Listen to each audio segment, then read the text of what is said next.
Welcome back. Well, we have with us today Army Major Nisan Kastan, and he is here on behalf of the Salvation Army.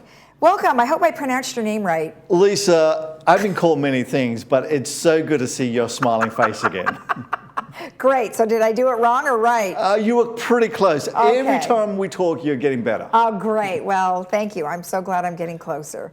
Well, thanks for coming back again. And I know you have a lot of great information to cover about the Salvation Army and what they do here in Orange County, and great stuff. So let's start, first of all, just real quick. Tell me in a nutshell what Salvation Army does. Well, the Salvation Army, really what it does at its very heart is serve suffering people at the very point of their needs. Mm-hmm. And we've been doing that in 134 countries for the last 150 plus years. Right. Loving on people, helping them find hope again, is really the heartbeat of the Salvation Army for most Americans. Well, exactly. And like you said, you're all over the world, and yet we have our own center right here in Orange County where you help our own people right in our backyard. And I think that's wonderful that you have people here that can help, including lots of different volunteers. But I think exciting news is that you're going to be building a campus. Tell me about the campus. Oh, Lisa, I'm glad you've asked me this question, because really, I think at the center of everything, everyone is trying to find hope. And so, as our viewers can see right now on the screens, the center of hope is a 14-acre campus that is all-encompassing. In that center of hope, the campus includes low barrier beds for people that are chronically homeless, permanent supportive housing, which you can see on the screens right now, 72 permanent supportive housing units for those who have serious mental health issues. They're going up right now. In fact, we're hoping that those units will be finished by May this year, which is staggering. And look at that, that's an awful lot of space. And whereabout is this located? It's located in the city of Anaheim, off Catella and Lewis. Okay. So it's not far away from Disneyland. This is the next homeless Disneyland. Oh, gosh. Well, you know what? It's great that you have taken into consideration all the different aspects, right? Because you've got a center that's going to solve one problem, and you have a center that's going to solve another. And so what do you anticipate this campus doing for everyone in our community? Well, there's 6 key drivers that impacts homelessness across our nation. And 2 of the key ones that actually fit within the brief of what the Salvation Army does best is drug and alcohol addiction challenges, substance abuse, as well as mental health. Right. And so the Salvation Army is focused on helping people move forward on their journey of life. So you can see the baseball pad right behind you.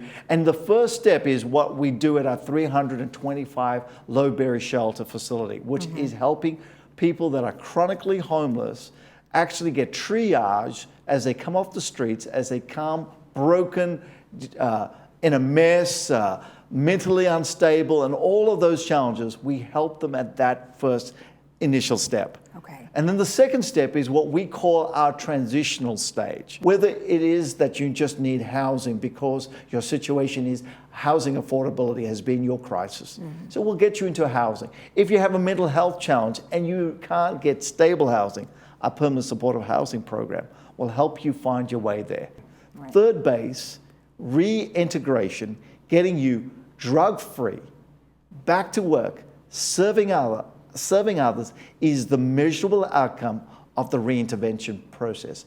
And reintegration is where we are at our best. So reintegration means that you are collaborating with other people that have come along to partner with you and help people get back on their feet, as well as get their confidence. Absolutely. So by helping people with some of those basic challenges, confidence is everything.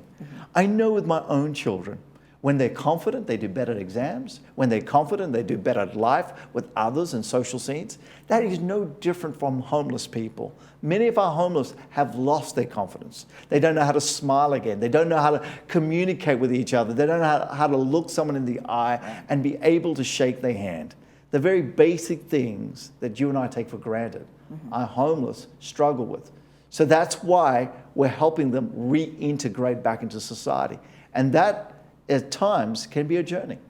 So the picture that we're looking at now is the Anaheim shelter. Now, is that a permanent placement, or is it something that will transition into the the Center of Hope? That's a really great question, Lisa. The Anaheim Emergency Shelter, which is part of our overall Center of Hope project, it's a 325 low barrier facility. And what we mean by low barrier is we'll accept people just as they are. Chronically homeless, straight off the street, straight off your park benches, straight off the railway lines. People that have been suffering for 15 plus years, living rough on the streets. This facility is actually not the last point on their journey. And as we just shared, it's step one on the longer term process of finding people hope again and solving their chronic homeless situation and help you feel better. You know how after a hard day at work, when you got a nice pair of clothes on and you've washed yourself and you put your makeup on, I don't put up makeup, but you know, you do, Lisa, and you look fabulous. And you know, when you do those things, you feel mentally so much better. Right. Well, it is a good feeling, right? It's a confidence. It gives confidence. And if you look good, you feel good, you start to act good. Let's talk about the people that you've come in contact with that are homeless. I mean, there's all ages, and I think we always think, oh, it's younger, but it's not always the case. You know, there are a lot of myths when we talk about homelessness, and there's a lot of things that our people are just assuming because someone's told them about it. But the reality is homelessness does not discriminate. In fact, impacts every American, whether directly or indirectly.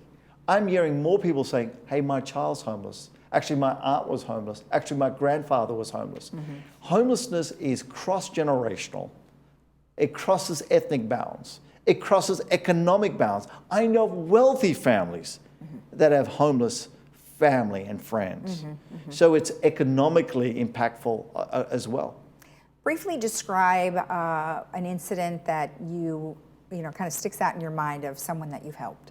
Well, you know, we met this lady who comes from, actually, interestingly enough, from Laguna. She lived in a well-to-do family. She was a middle-class family. Her husband was a senior executive. She was doing really well, but there was domestic violence in her home. So much so that she felt she needed to leave with her 2 children. So she started living in her car. But you know what? When the payments on her car could not be met, they repossessed her car. After repossessing her car, she lost custody of her children. Oh boy. And then she's in a predicament. So she turns to the Salvation Army. When I met Sally, Sally was de-shriveled. I couldn't even recognize her. 3 months later, when I met her again, I could not recognize this woman. She was confident. She was getting back to where she needed to get to. She was dealing with her demons, dealing with her trauma, dealing with the embarrassments of being isolated and removed from a normal network. And she was moving back in life. She was just telling me, I've got my first job interview. And with our partners, she was able to dress appropriately, get her job, now working, living in her own apartment. Sally's life is back on the road. And the Salvation Army believes that's its privilege to help people like Sally find their way back to hope. Hence why we've called this campus the Center of Hope. Perfect. And you know, you mentioned that you collaborate with so many different people in the community to help those folks, to get them clothing or jobs or maybe doctors or things like that. But that's not the only thing that you need. You need funding, right? Oh yes. And it's a campaign that you do all the time. You know what? Just as I talked about our collaborators and partners, we need to partner with every American, and especially with our friends in this community, Yed Laguna. We need your help to help us help your loved ones, your friends, those people that live in your community to find their hope. And so we need your sponsorship, we need your partnership, we need your investment. And you know the great thing that a lot of people don't realize when they invest with the Salvation Army? 84 cents of every dollar people invest with us goes directly back to helping others. We don't want to profiteer from this, but we want to take people's partnership and investment and make it count. Now, if somebody does donate, can they and can they find out how their money's being used? Like, can they maybe come and see a tour or meet someone that may have been helped? Absolutely. I say to many of our partners, we don't want just your money, we want your hearts. So come and hang out with us. Let us take you and show you what we're doing firsthand. Absolutely. Contact our office on the website. There is details. You can say, hey, I want to be a partner with the Salvation Army. Yeah. Tell me more about your story and let me see firsthand. Okay. And many people love doing that. Fantastic. Well, thank you again so much and for all the work that you do. Well, thank you, Lisa. It's great to be on your show. If you want more information about anything that we have discussed, or you just want to know more about the Salvation Army, you can go to orangecounty.salvationarmy.org. We'll be right back.